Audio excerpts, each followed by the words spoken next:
来到少康战情室的现场，我是代班主持人尹乃菁，为您介绍今天的来宾：陈亭妃委员、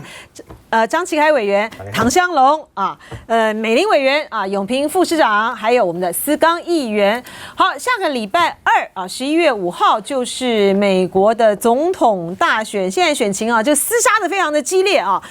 就美国选民来讲，他们最关心的议题呢，事实上呢还是通膨的问题啦，物价高涨的问题啊，经济的问题啊，还有这个非法移民的问题。可是呢，有关于美国对中国的政策，还有台海议题呢，却是媒体在提问的时候的必问题、必考题啊。我们看到这个川普呢，在上周接受呢全球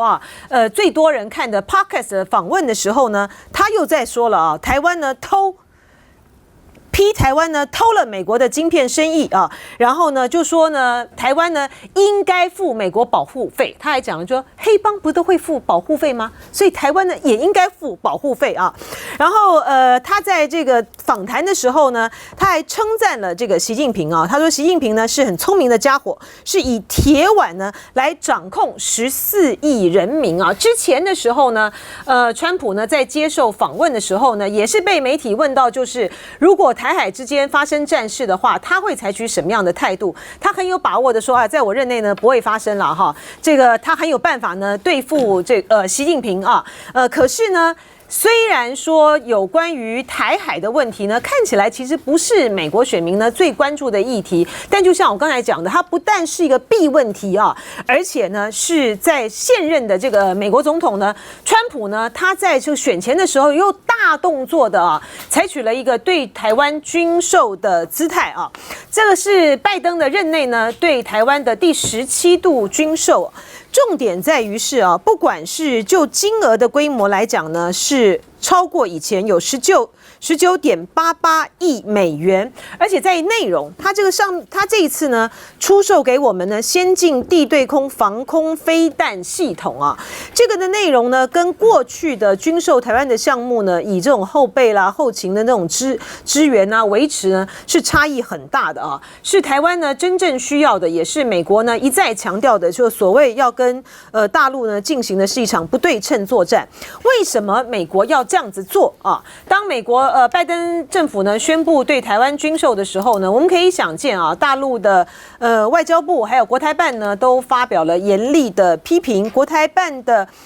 发言人呢是强调，就是说武器呢是买不来安全的，台海呢是会更兵凶战危啊。大陆的外交部呢就说强烈谴责，已经是提出了严正交涉，严重的违反817公报啊。好。美国的在台协会的台北办事处处长古立言呢，强调了有关于军售的问题上面呢，他就说这就是强化后备啊，是一个不对称作战的武器啊。为什么美国总统呢，他拜登要在选前的时候这么大动作的军售台湾？这个在川普的上一次的任期的时候，他也在选前的时候呢3度军售台湾，选前的很倒数的关键时刻3度宣布军售台湾，在选举的当天，甚至于选后呢都还这样做，他有些什么样的战略上的目的？美玲怎么看？整个在看这一次这个军售我们来看到时间来到2016年，其实那时候就是川普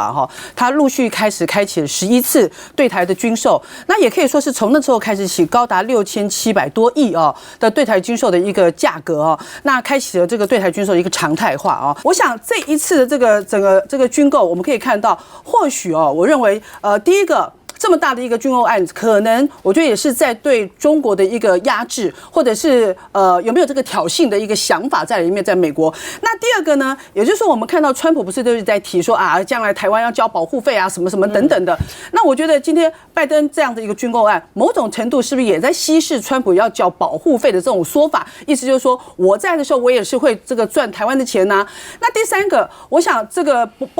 不用多说了，也就是说今天一批一批的这个武器。器来到这个台湾，那当然他们的军火商也好，或者是不管是赚到了利益，或者是这些军火商的选票，他们的家人选票，我觉得是一举三得啦哦。所以不过我认为哦，这个有一个很矛盾的地方，就是我们看到 AID 的处长的古立元呢，他好像也有提到，就是说像我们可能下题要谈到，我简单说一下，就是说他提到说两岸全面性的战争可能性是很低的哦。那当然提到是全面性战争啦，我觉得我的 focus 是在这个全面性，那就是说有其他的方式的这个可能性是高的嘛哦，那一方面又说这可能性很低，但一方面大规模的卖我们各式各样的武器，我觉得也是稍微有点矛盾的地方了。所以我认为我们应该怎么样去购买这个武器，从这个武器上面去看，我们夹在这个中美之间的这个对抗当中，台湾扮演什么角色，怎么样这个守好我们自己的国防，站好我们自己的位置才是最重要的。是到底谁对中国大陆呢比较强硬哈？然后谁当选呢会牺牲台湾？然后未来的台海的这个局势真的是如古立言所说的，发生所谓的全面性战争可能性很低吗？他到底怎么讲呢？我们一起来看一下。我在台协会处长古立言第3度来台工作，目标要在深化台美。当然我们会继续提供给台湾，比方说传统的，比方说战斗机、战车这些比较传统的武器。可是我觉得最重要的是提供给台湾是2种产品，一个是一些装备给台湾的后备，第二就是不对称的这个武器。美方军售用意维持后备战役对等现役，因为台湾不时就遭对岸灰色地带威胁。当然我们要避免全面性的战争，可是可能性我觉得蛮低的，因为我觉得在台湾的军事改革，或者是美国在太平洋的这个军事的部署，我们的核阻能力不断的增加。话是这样讲，但台湾仍存在以美论。就经济方面，台积电赴美投资是否去台化变美积电？所有的有关的跟半导体有关的公司供应链就是在台湾，所以这个给台湾非常大的优势，因为加上人才的这个优势，我觉得不可能美国或是其他的国家可以取代。古立言愿意破除以美论，只是蓝绿各自有着不同看法。毕竟古立言和川普也各属不同政党，就等美选结果是否美方外交路线出现变化。这古立言中文讲得很好啊，他中文很好，他日文也很好啊。然后他是职业外交官，他曾经驻过成都啊，担任总领事，然后驻过菲律宾，然后也当过日本呢，当过美国啊，驻日本的公使啊等等很重要的职务啊。他的谈话里面啊，就是这句话，他说两岸全面性战争的可能性很低，哈，像刚才这个美玲委员质疑的，就是说，那其他的形式呢，不会全面性战争呢，会有其他的威胁性吗？他说我们受到灰色地带的威胁的性呢，可能很大，哈，然后呢，他建议什么？他建议台湾呢，要参考这个菲律宾的做法，当然除了我们自己要加强我们的军事的戒备啊等等之外啊，我们要参考菲律宾的做法。菲律宾什么样的做法呢？菲律宾跟中国呢不是在黄岩岛啊这些有一些争议吗？然后呢菲律宾呢就带着媒体出海让大家去看这个中国呢对于菲律宾的这种威胁哈。他说这个就让呢大陆呢会感觉到呢有极大的国际压力。一开始的时候大陆也不知道该如何的面对哈，会让大陆感觉到有极大的压力呢，国际的干预也会来，那大陆呢就会收敛哈。这个呢，对永平怎么看？他真的是这样讲啊？第一个古立言，当然这个不是一个好招了啊，因为就像刚才乃金描述的，菲律宾确实采取那个策略，但是呢，后续如何呢？后续就是说，中国大陆非常的强硬啊，然后他开了那个海警船啊，甚至还跟他起了那个冲突，然后菲律宾呢，哇，内部的人吓得要命，包含他的一些主要的政治人物，到最后都纷纷百口，他们就灰溜溜的就不了了之那脸丢成这样子，那台湾你要冒险这样一试吗？那连菲律宾跟美国是具有军事同盟的哦，美国还咬死不肯说到底要不要来支援派兵支持台湾，什么都不肯讲的情况下，菲律宾美国是有义务要保护他的，他们都不敢跟中国大陆对干啊。那我们台湾底气何在呢？我觉得美国现在的问题出在哪里呢？因为美国现在问题经济的情况非常的严重，然后民众普遍感觉呢，除了很少数的有钱人，普遍的都感觉说我很穷，我没钱。所以说为什么川普整天所谓的打台湾牌其实都是在讲钱。他不止军售，因为军售有一个对于现在正在选举的人最大的好处，因为他们军火商是大金主啊，除了让大金主心里高兴以外呢，最重要是他有一种给选民的效应，觉得说，哎呀，这个总统啊，这个候选人哦，好能够帮我们把钱拿来哦，拿到这里来，所以他会那么完全不顾。我对川普我只有一种感想哦，我们在TVBS 这个节目里面讲说美国要逼我们付保护费哦，这个通常都是反对党像我们这个蓝营呢一直在骂美国的说法大概也讲了10年。可是呢，民进党都要替美国还价，执政党就说没有啦，美国如何。美国人也不服气啊，说怎么是我们是基于正义啊，基于民主价值啊，民主同盟啊，什么的。结果川普自己告诉你说，对，我就是黑道老大头派系领袖，你们就是要付我保护费。讲得如此直白，那请问如此直白，我们台湾要如何面对我们刚才还在开玩笑说，现在看起来川普势头不错，那几位在立法院的立法委员难道要面对说这个川普一上台，我们的军事的支出国防经费就要从现在 GDP 的2.5%要拉到10%，不要讲国民党的啦，民进党的陈亭妃委员，你们受得了吗？编得出来吗？我觉得这些问题，说真的，我们今天可能笑笑的讲，其实背后都是很大的压力跟心酸。对，其实蛮沉重的哈。有一位呢，台湾政治与人权专家陈伯乐，他去投书《华尔街日报》，说贺锦丽跟川普呢都小看了北京威胁，错读了台海局势。这个古立言他说呢，不管是谁当选了哈，就算是川普当选，对于台湾来讲呢的印太战略来说变化不大，是这样吗？我们刚才在谈到古立言谈话的时候，香龙呢就有一副很不屑的这个表情哈，对，就香龙到底怎么看？好，我们先进段广告，等到回来之后呢，让香龙聊。我们先进广告，马上回来。谢谢。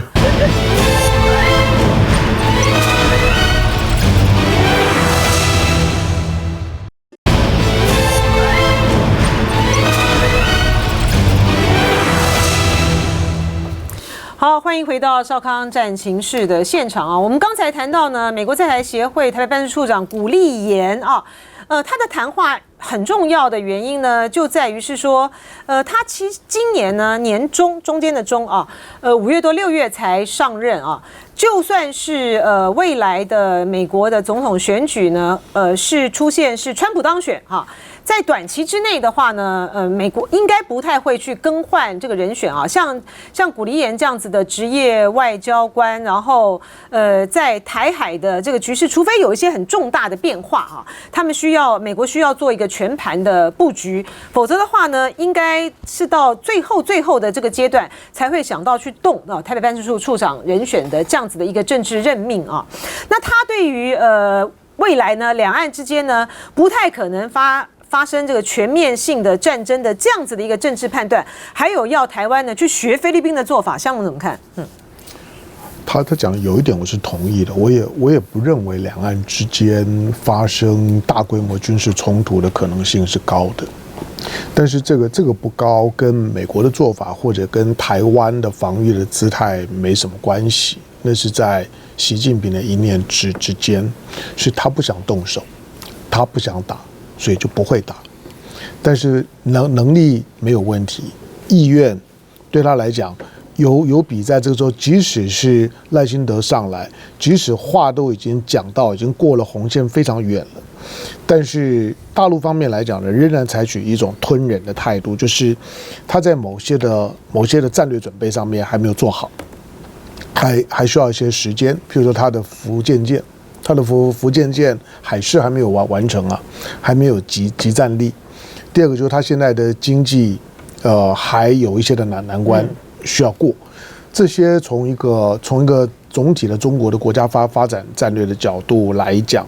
它可能更全面、更宏观、更有迫切性。台湾的问题当然是一个问题，是一个大陆终究要解决的问题。从大陆的视角，终究要解决，否则那个解放军就不叫解放军。但是回到呢这次的军售，美国卖的这个就是说所谓的国家的，它呢叫做国家战区防御系统，这个呢是有意义的。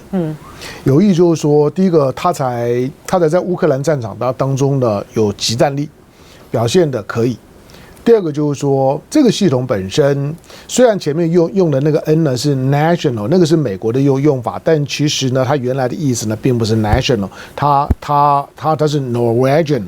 是挪威的，是挪威发展出来的武器系统，所以呢，这是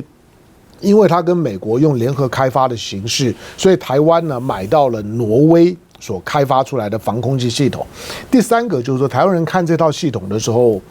应该要有些认知，特别是台北人，就是说这一套的低空的防空飞弹系统会放在你眼睛看得到的地方，因为它是负责中低空防卫的，跟平常你看不到的爱国者不一样，它有可能在你附近的高楼的顶端都有可能会出现。它意味着就是说，最近台海的情势让台湾或者美国意识到，这种的低空的防御已经变得非常的重要跟迫切了。尤其刚结束的这一次的围岛军演，2个多小时把台湾都围起来，其实它已经充分具备斩首，让美国跟日本没有机会反应的条件。所以呢，强化台湾本身的首都圈的低空防御系统，这套的防御系统，美国华盛顿特区自己用的。所以呢，摆在台湾、摆在台北的周围的那个环境呢是 OK 的。我们应该想的就是为什么这个时候急着卖？除了美国的选举快到，美国选举快到，照例美国选举快到，或者台湾选举快到的时候呢，都是用武器来表达对你支持的时候。台湾要选举，他也会给武器；美国要选举，他也会给武器。何况拜登的任期，不管谁当选，拜登的任期就剩下2个多月而已。在他任内呢，把这些交代一下，不管谁当选，拜登兑现他任内的某一些的军售的承诺，这是呢他可以做的。不过我比较担心的只有一个，就是这个时候卖这一款的武器，不是单纯的军售而已，而是台湾用得到了。所以就是有那种危机的迫切感哈。对于这个地缘政治、区域政治来讲的话呢，一个很重要的大选呢，当然是日本的国会啊，这个众院的改选呢，结果已经出来了。我们知道这个自民党惨败啊，那自民党呢加上公民党呢，只拿下了215席，距离过半的233席呢还差了18席。我们一起来看一下。今年8月才来台湾拜会总统赖清德，他是日本前首相在野党立民党魁野田佳彦。And I firmly oppose any unilateral attempt to change the status quo through force or coercion. 这回日本众议院大选结果出炉，执政党自民党滑铁卢，在野党立民党成为最大赢家。野田佳彦表态将争取取代自民党籍首相石破茂，这对台日关系是否可能带来变数？萧副会担心日本众议院大选影响台日关系吗？是不是要加强跟日本在野党的对话？副总统这点头，或许同意要和日本在野阵营多沟通，因为立民党内部也存在不同声音。众议员冈田克也就说过不支持台独。如果这个多元的整个政党的一个格局确立的话，那我们必须要说，这个时间开始就要广泛的接触各党各派。石破茂组成的内阁10月1号才上路，就面临众议院大选惨输。要维系台日关系，台湾势必也得和日本在野党多接触。这民进党跟日本的关系非常的好了哈，所以说对于这样子的选举结果会担心吗？我想现在整个国际情势不只是日本，我想现在美国也在大选哦，所以大家都在看到整个国际情势的变化哈。不论是美国到底是谁当选，都会有一段的一些所谓的磨合期，然后因为毕竟拜登他就是2个月之后结束，换了不论是川普或是这个贺锦丽，基本上我们知道的整个状态就是会有一个重新的一个趋势。那其实当时候石破茂也是在一个非常大家不看好的状态，然后当选。那在这样的一个情况之下，大家就在看到底自民党在这一次的选举是不是能够一振而起？那确实是跟原本预期还要更不如理想哦，所以其实当然在整个局势，我们都在看，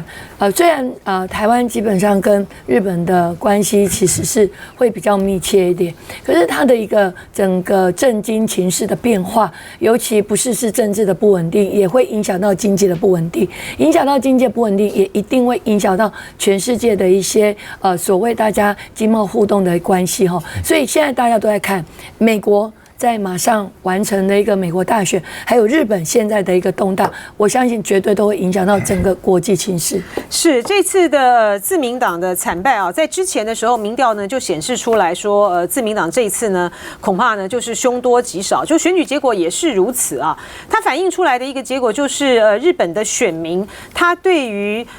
犯下这个政治丑闻，就所谓的小金库事件的自民党呢，感到非常的不耐，好，然后呢用选票呢来惩罚他们。但是日本的选民也很有意思了哈，他虽然在这一次的大选里面呢，自民党呢是掉了非常多席次哦，掉了56席啊，然后公民党就是跟自民党联合执政的公民党呢也掉得非常的厉害，可是他并没有让自民党就真的是死掉啊，就没有说就把你判处这个死刑了哈，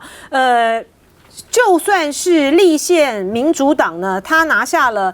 第2大党的位置啊，他席次大幅的成长，从98席到148席，可他也没得到过半的这个执政的地位哈。所以期待怎么看？就是说日本民众反映出来对于这种贪腐政治的无奈和他们的抉择。自民党他本来是过半的，他是247席哦，这是掉多少？56席，然后跟他联合执政的公民党也掉了8席。所以这2个党现在加起来连过半都不到了，才差这个过半的233席，差了18席。这有2个很地方我们要特别注意的，一个就是刚刚乃金特别在讲的，他们这个贪腐事件一件一件被挖出来，然后他也碰到另外一个问题，他们最近的物价一直在飞涨，这2个问题不就跟台湾非常像吗？这不是日本这次这个自民党这个大败，有没有值得现在民进党这个执政党做一些借鉴？那第二个。当然，因为台日的关系一直都是密切的，他不认为说这个有什么特别的改变。因为石破茂，他是创下2战以后2项最短纪录，一个他上任8天他就宣布解散众院的，第二个他上任26天就开始改选了。现在有人在讲他会创造第3个最短纪录，会不会是最短这个首相？可是老实讲，对我们台日的关系来讲，我觉得大概不会太大的改变。现在我们台湾民众本来要最关心的是什么？是美国的选情看起来是大逆转了。之前贺锦丽看起来领先，对不对？现在川普看起来又后来追上了。他已经是大逆转了，而且这段时间川普讲话都不离3个重点，谈到台湾都不离3个重点，对台湾来讲都可能有些冲击。第一个，他每次都讲台积电，然后讲说我们100%几乎100%我们把那晶片都偷走了，这是第一个点。所以他会不会提高关税？对上台以后对台积电会有些动作，这是第一个点。第二个更恐怖了，他一直在讲保护费这个事情。他之前已经讲了，他讲两岸关系是说，哇，我们美国要跨过太平洋来帮台湾打仗，这个太难了。然后他一直讲到保护费的事情，而且大家要注意哦。他讲钱的事情，讲保护费，他是已经连续提了好几次，至少提过3次了，而且他是真的说到就做到了。可是我们要提醒一点，不要只有叫台湾只有买这个经过，一方面要买到我们要的东西，第二个我们的经过真的不可能像那个交保护费，这川普讲了，一下子提高到 GDP 的18%，怎么可能？我们现在2.5已经6000多亿了呢，你就真的谈到10%，我们的总预算不是全部都给你，这不回到那个战争时代？以前只有老蒋的时候，蒋中正的时候，那时候91%的预算拿去做这个经过跟这个军事上面的，我们后来就变经济优先了嘛，所以这方面拜托一下，我们没有这个办法，我们一方面要和平，一方面我们没办法跟中共一直在军事竞赛，那个钱不能这样一直投在军事上面。就是说日本现在政坛就进入一个比较不稳定的状态了哈。就目前来讲，因为石破茂已经说他不会辞掉这个现在不会辞掉首相哈。如果说他有可能的话，在这个未来的期间内找到这次因为小金库案没有被提名的这些议员哈，因为他们当选了嘛哈，安倍的大将5名里面当选了4名，然后再加上这个无党籍的其他的人的话，看看他有没有机会过半了哈。就算过半的几率不大，因为相对来讲在野党这个立宪民主党的这个野田佳彦，他也拉不到过半呢哈，所以可能呢就会在未来的这个首相选举里面呢，就是出现说，在第一轮的投票里面呢，第1名、第2名就是石破茂跟这个野田佳彦，然后到了第2轮的去投票的时候呢，石破茂依然还是胜出了哈。不过呢，讲到这个晶片，我倒是要请教一下思刚，都说大家对于这个经济呢很在意嘛，不是吗？但是呢，把这个台积电呢拉到熊本去设厂的这个甘利明，他落选啦，你怎么看？甘利明其实在台湾的知名度蛮高的他在台湾也蛮多次的所以有一些那个日本通，特别在这个经济上面，日本通其实跟甘利明这个上上下下都有一些这个过去有一些交往这很简单嘛，日本也对于这老面孔很烦嘛。这个整个的大事都是这样子，就是对于一些政党老迈的面孔，然后呢这个一成不变的一些讲法，然后层出不穷，一而再而三发生这些现金丑闻啊等等，日本你觉得很厌烦嘛？那最终从安倍之后，其实日本整个的自民党没有出现一个比较像样的领袖，然后可以有对全日本有号召力的人都没有嘛，小的小，老的老，然后呢不然就是路线的还不清楚。所以你说今天有这样的结局，我觉得也不意外了，也不意外。我觉得日本的这个领袖石破茂，我觉得我也不太看好他了。他大概就是都做一个过渡型的领袖了。如果他这次组阁成功，大概也就是过渡了一阵子，就会面临到整个的换血其实讲没有错哈，我们看到这个日本的国会大选的结果呢，照道理说政治进入了这种动荡期股市应该大跌没有？应该大跌对不对？没有大涨。好，那我们就知道，就是说石破茂这个首相，这个内阁呢，多么的故人怨多么的得不到民心。如果说就算这一次让他呢能够过得了这个指名首相选举的这一关，明年的日本的参议院的改选，如果说他没有办法在这段期间之内呢，真的是做出成绩单来的话呢，明年的参议院选举呢，就是石破茂下台的时刻了。如果再拿不出好成绩来的话，我们先进入广告，马上回来。